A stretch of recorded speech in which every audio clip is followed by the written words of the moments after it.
बात करते हैं। मैं सिर्फ दो चीजों की बात करूंगा।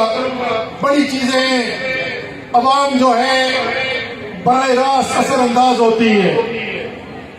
सबसे बड़ी चीज तो आटा है।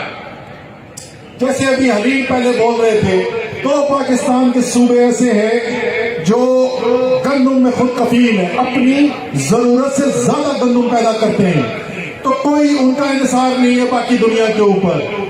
मुझे मुराद अली शाह इस बात का जवाब दे दो कि सिंध भी अपनी गंदम उगा रहा है, पंजाब भी अपनी गंदम उगा रहा है। आज पंजाब के हर शहर के अंदर 55 रुपए किलो का आटा क्यों मिल रहा है और सिंध के शहरों में 75 और 80 रुपए किलो का आटा क्यों मिल रहा है? ये 20 और 25 रुपए किसकी जेब में जा रहे हैं? इसका जवाब दो मुराद अली शाह। उसका बहाना आपने सुना ना क्या कहते हैं? वो कहते हैं कि करोड़ों रुपए की गंदम जो है वो सिंध के गोदामों से चूहे खा गए।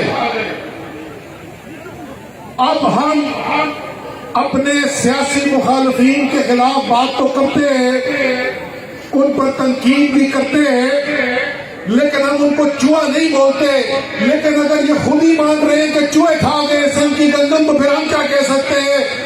चूहे तुमसे कंट्रोल नहीं होते, इंसान तुम क्या कंट्रोल करोगे?